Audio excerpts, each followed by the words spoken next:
معزز ناظرین، آپ جانتے ہیں کہ اسلام نے عورت کو عزت، وقار اور حقوق کے ساتھ پہچان کرائی ہے۔ نبی اکرم صلی اللہ علیہ وسلم اس کی بہترین مثال ہیں، اور قرآن اور حدیث نے عورت کو روحانی اور سماجی برابری بھی عطا کی ہے۔ محترمہ صالحہ نورین، میں سب سے پہلے آپ سے یہ پوچھنا چاہوں گی کہ سورہ نساء کی آیت کے مطابق مرد عورتوں کے نگران ہیں اور ان پر مالی خرچ کرنے کے ذمہ دار ہیں۔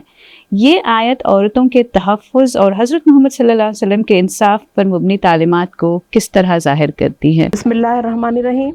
آپ نے سورہ نساء کی بات کہی تو اس میں اللہ تعالیٰ نے کہا ہے کہ الرجال قوامون علی النساء بما فضل اللہ بعضهم من بعض وبما انفقوا۔ مرد عورتوں پر نگران ہیں۔ بدقسمتی سے ہماری امت میں لوگوں نے اس کا کچھ غلط مطلب لیا ہے، اور ایسا سمجھا جاتا ہے کہ مرد قوام ہونے کا مطلب یہ ہے کہ مرد اپنی حکمرانی اور اپنا تسلط جمائے گھروں پہ، اور وہ جیسا چاہے، جیسی حکم دے ویسے عورت اس کام کو کرے، ہے نا۔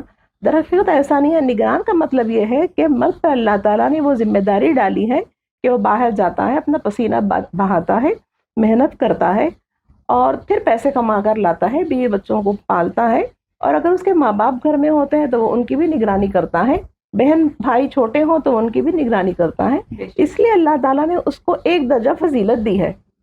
قوامیت کا درجہ اللہ تعالیٰ نے اس کو اسی لیے دیا ہے کہ وہ اپنے مال کو خرچ کرتا ہے۔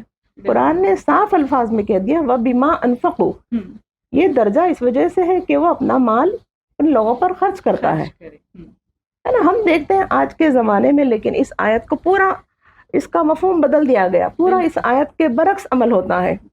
جب شادی ہوتی ہے تو مرد کی قوامیت کا، کہ مرد جس طریقے سے قوام ہے اس کو ہونا تو یہ چاہے کہ سارا ساز و سامان، بندوبست، بیوی کی ضرورت کے ساز و سامان سب مرد لے کر آئے، لیکن ہمارے زمانے میں ٹوٹل الٹ اس کو اس طریقے سے کر دیا گیا کہ سارا سامان عورت لے کے آتی ہے۔ جہیز کا سامان لے کر آئے، وہ کپڑے لے کر آئے، وہ زیور لے کر آئے، ہے نا، سارا عورت پہ ڈال دیا گیا، جو قرآن شریف کی روح سے بالکل غلط ہے۔ اللہ کے رسول صلی اللہ علیہ وسلم نے فرمایا تھا کہ ایک وہ مال ہے جو تم اپنے رشتہ داروں پر خرچ کرتے ہو، ایک وہ مال ہے جو تم اپنے مسکینوں اور غریبوں پر خرچ کرتے ہو، ایک وہ مال ہے جو تم اپنے اہل و عیال پہ خرچ کرتے ہو۔ یہ زیادہ اچھی بات ہے، جو تم، یہ زیادہ اچھا ہے کہ جو تم اپنے بیوی بچوں پر، اہل و عیال پر خرچ کرتے ہو، ہے نا۔ تو یہ بات ہے۔ تو میں تو یہ چاہوں گی سیرت النبی کے حوالے سے، اگر خواتین کو اس بات کا علم نہیں ہو تو ہونا تو یہ چاہیے کہ جب شادی ہو تو مرد کو اپنی حیثیت کے مطابق، اگر وہ روزانہ کیلے بیچتا ہے ٹھیلے پہ، اپنی حیثیت کے مطابق چٹائی خرید سکتا ہے تو اپنی بیوی کے لیے چٹائی خریدے، ہے نا۔ اور بیوی کو اس بات کی، لڑکی کو اس بات کی تربیت دینی چاہیے کہ وہ اگر وہ چٹائی پہ اس کا شوہر کی جتنی استطاعت ہے اس پر وہ قناعت کرے، اس پر وہ شکر گزار رہے، ہے نا۔ تو لڑکیوں کو ایسی تربیت دی جائے ہمارے معاشرے میں، اور مردوں کو جو ہے اس بات کی تربیت دی جائے کہ قوام کا مطلب ہوتا کیا ہے۔ اور میں یہ چاہوں گی کہ یہ آواز عام طور سے مساجد اور ممبروں اور محرابوں سے نہیں آتی ہے، تو میں یہ چاہوں گی کہ یہ ساری باتیں مساجد کے محرابوں سے آواز آئے، بلند ہوں، بیانوں میں، واعظوں میں اس بات کا کھلم کھلا جو ہے اس کی تفصیل بتائی جائے کہ اس کی قوامیت کا اصلی مطلب کیا ہے۔ بہت خوب۔ اس سلسلے میں ایک بات میں یہ بھی کہنا چاہوں گی کہ پاکستان کا جو ڈرامے آج کل خواتین اکثر دیکھتی ہیں، اس میں ایک ٹیلی فلم ہے، اس کا نام ہے محکوم، اور یہ اسی آیت کو پیش نظر رکھ کر بنایا گیا ہے، الرجال قوامون علی النساء۔ اس میں یہ بتایا گیا قوام کا مطلب مرد کیسے لیتا ہے، اور در حقیقت نگران کا مطلب ہوتا کیا ہے، قرآن کی روشنی میں کیا ہے۔ یہ بڑی اچھی بات ہے، اگر ناظرین چاہے تو دیکھ سکتے ہیں اس کو، محکوم نام ہے اس کو، ٹیلی فلم۔ بہت شکریہ۔ میں آپ کی سورہ نساء سے ہی ایک اور آیت کے بارے میں آپ سے گفتگو جاری رکھنا چاہوں گی کہ عورتوں کے وراثتی حق کا ذکر ہے جو دور جاہلیت میں بالکل نہیں تھا، اور سورہ نساء میں ہی یہ حکم دیا گیا کہ عورتوں کی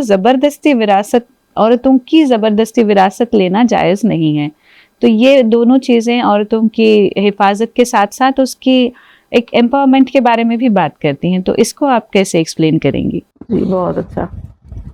دیکھیے، اللہ کے رسول صلی اللہ علیہ وسلم کے زمانے میں عورتوں کو وراثت سے محروم رکھا جاتا تھا، یہ تو وہ بات ہے، جی۔ لیکن آج کی دنیا میں اس ترقی یافتہ دور میں بھی ہم دیکھتے ہیں خود 1908 تک انگلینڈ کے قانون کے مطابق بھی عورتوں کو وراثت میں حصہ نہیں دیا جاتا تھا.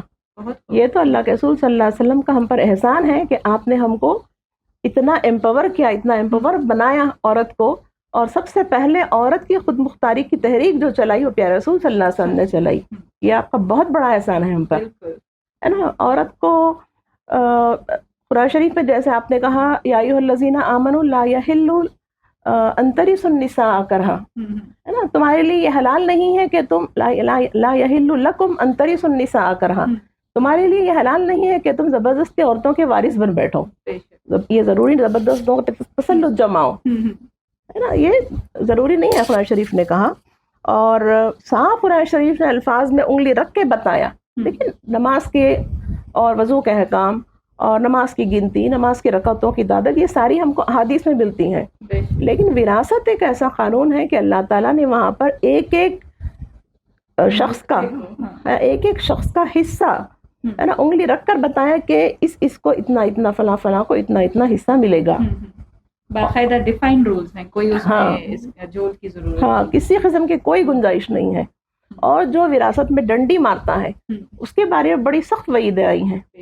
اللہ تعالیٰ نے کہا وَمَن يَعْصِ اللَّهَ وَرَسُولَهُ، جو اللہ اور اس کے رسول کی نافرمانی کرے گا، وَيَتَعَدَّ حُدُودَهُ، اور جو اس کے حدود کو پھلانگے گا، يُدْخِلْهُ نَارًا خَالِدًا فِيهَا، وہ ہمیشہ ہمیشہ کی، اس کو ہمیشہ ہمیشہ ایسی آگ میں رہنا پڑے گا. وَلَهُ عَذَابٌ مُهِينٌ، اور اس کے لیے بہت ہی ذلیل اور رسوا کن کر دینے والا عذاب ہے. یہ قرآن شریف کی آیت ہے ان لوگوں کے لیے جو وراثت میں ڈنڈی مارتے ہیں. آج ہم دیکھتے ہیں کہ غیر مسلم ہم پر انگلی اٹھاتے ہیں اور وہ ہمارے لیے قانون تجویز کرنا چاہتے ہیں. تو یہ اسی وجہ سے ہے کہ مسلمانوں میں سے آپ اگر کہیں پر 20 لوگ جمع ہوں تو آپ دیکھ لیجئے، آپ پوچھیں کہ آپ کے خاندان میں سے، آپ میں سے کتنوں نے، ہے نا، وراثت کا صحیح فیصلہ کیا ہو اور حقدار کو اس کا حق دیا ہو. میں یقین کے ساتھ کہہ سکتی ہوں 2 کے علاوہ کوئی اور انگلی نہیں اٹھا سکتا، کیونکہ یہ وہ چیز ہے جہاں پر خاص طور سے عورت کو نشانہ بنایا جاتا ہے، اس کے حقوق مارے جاتے ہیں، ہے نا، اس کے میراث میں ڈنڈی ماری جاتی ہے، جو نہایت ہی بری بات ہے. اچھا، میراث میں ڈنڈی مارنے والے کچھ ہیلے ہیں، کچھ بہانے ہیں، کچھ عذر ہیں جو وہ پیش کرتے ہیں. وہ یہ کہ جیسے وہ کہتے ہیں، ان کا عذر یہ ہوتا ہے، وہ کہتے ہیں کہ شادی جب ہوتی، بہن کی جب شادی ہوئی تھی تو ہم نے خرچ کر دیا تھا، جہیز میں ہم نے بہت سارا پیسے دے دیا تھا، لہٰذا تم کو اس میراث میں حصہ نہیں ملے گا. یہ ایک عذر ہوتا ہے ان لوگوں کا. دوسرا یہ ہوتا ہے کہ جو کبھی عورت بیوہ ہو جاتی ہے اور دوسری شادی کر لیتی ہے تو پہلے شوہر کے سسرال والے اس کو وراثت میں حصہ نہیں دیتے ہیں، اور یہ سوچتے ہیں کہ اس نے دوسری شادی کر لی، اب اس میں اس کے پہلے شوہر میں نہ اس کا کوئی حق نہیں، نہ اس کے بچوں کا کوئی حق ہے. یہ ڈنڈی ماری جاتی ہے. تیسرا یہ کہ خاندان کے بڑے لوگ جن کو ہم بڑا مانتے ہیں وہ خود کہہ دیتے ہیں لڑکیوں سے کہ معاف کر دو ماں، ہے نا، اپنا حصہ معاف کر دو. زبردستی معاف کروایا جاتا ہے. یہ زبردستی بھی اگر معاف کرواتے بھی ہیں تو اللہ تعالیٰ کے قانون میں کسی قسم کی کوئی گنجائش نہیں ہے. ان کے اللہ تعالیٰ نے جو عذاب ان کے لیے تجویز کر کے رکھا ہے وہ تو ان کو دنیا میں بھی ملنا ہے اور آخرت میں بھی مل کے رہے گا. تو اللہ کے رسول صلی اللہ علیہ وسلم نے عورتوں کو وہ اشخاص جن کے حصے قرآن شریف نے مقرر کر کے رکھے ہیں، جن کو اصحاب الفروض کہا جاتا ہے، وہ جو 12 لوگ ہیں ان میں سے ہم دیکھتے ہیں کہ 8 خواتین ہیں اس میں. اچھا، ان میں سے 8 خواتین ہیں جن کو وراثت میں حصہ ملنا ضروری ہے. تو یہ ساری چیزیں ہیں ہمارے مذہب میں، ہمارے اسلام میں. تو لوپ ہول گڑبڑ اور یہاں ہے کہ ہم عورتوں کو وراثت میں حصہ نہیں دیتے ہیں. تو میں سیرت النبی صلی اللہ علیہ وسلم کے اس مہینے کی مناسبت سے اپنے ناظرین سے یہی گزارش کروں گی کہ عورتوں کو ضرور بضرور وراثت میں ان کا جو حصہ ہے وہ متعین کر کے دیں. یہ شادی کے بہانے اور لڑکی کی دوسری شادی ہو جائے اس کے بہانے ہرگز نہ دنیا میں چلیں گے نہ آخرت میں اللہ تعالیٰ کے حضور چلنے والے ہیں. اچھا، میں اسی سلسلے میں ایک اور بات آپ سے پوچھنا چاہ رہی تھی کہ اسلام میں لڑکی کو 1 حصہ اور لڑکے کو 2 حصے دیے گئے ہیں، حالانکہ شروع میں کسی بھی مذہب نے عورت کو کوئی حصے کی مقرری نہیں کی تھی. جب اسلام نے لڑکی کو 1 حصہ اور لڑکے کو 2 حصے مقرر کیے تو اس پر اب موجودہ دور میں اس پر اعتراضات ہونے لگے ہیں کہ عورت کے ساتھ ناانصافی ہے، 1 اور 2 کے بیچ میں ان کے پاس ریشیو ہے کر کے. تو اس کا جواز کیسے پیش کریں گے آپ؟ دیکھیے مرد کو جو پیسہ ملتا ہے وراثت پر جو پیسہ آتا ہے وہ اس لیے اس کو زیادہ ملتا ہے کیونکہ وہ اپنے بیوی پر خرچ کرتا ہے, اپنے بچوں پر خرچ کرتا ہے, ان کے ضرورت کا سامان مہیا کرتا ہے, ان کے ڈاکٹروں کا علاج کے لیے پیسہ لگاتا ہے.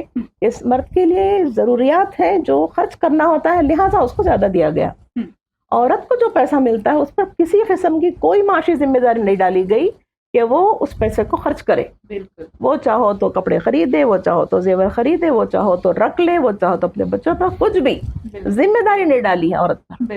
مرد پہ ذمہ داری ڈالی ہے, اس لیے لہٰذا جو ہے مردوں کو حصہ مل رہا ہے. یہ بہت خوبصورت جواز ہے ناظرین کہ مرد کے 2 حصے اس لیے طے ہیں کہ اسے ذمہ داریاں نبھانی ہوتی ہیں اور عورت محض اس کو پاکٹ منی کی طرح لیتی ہے, وہ اپنی طرح سے, اپنی خوشی سے, اپنی مرضی سے استعمال کر سکتی ہے, اس لیے یہ ایک حصہ اس کے لیے مقرر کیا گیا ہے. تو یہ خوبصورت جواز ہے اور اس پر کوئی اعتراض نہیں ہونا چاہیے. سلسلہ جاری رکھتے ہیں گفتگو کا. میں سمیہ سے درخواست کروں گی کہ ایک اور نعت ہمارے ناظرین کے پیش نظر کریں. بسم اللہ الرحمن الرحیم.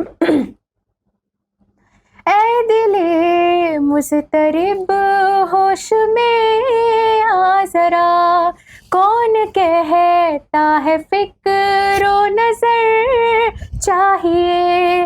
اے دل مضطرب ہوش میں آ ذرا, کون کہتا ہے فکر و نظر چاہیے.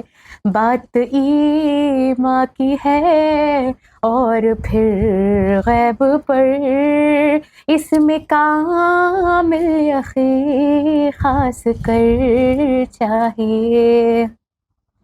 تاجدار عرب سرور و شاہدین, خاتم الانبیاء اے حبیب خدا, آپ کی شان میں سارا قرآن ہے, نعت لکھنے فرشتے کا پر چاہیے.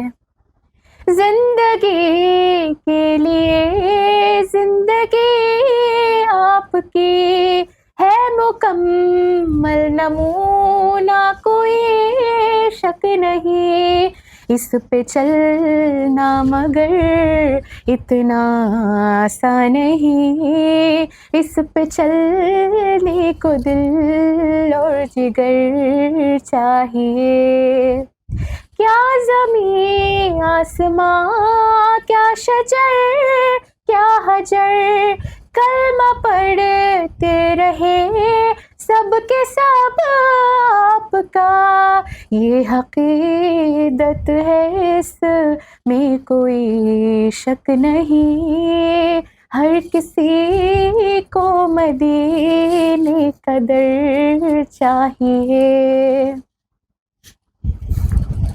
جب کہ سایہ نہیں کوئی ثانی نہیں, آپ کے بعد ہوگا نہ کوئی نبی.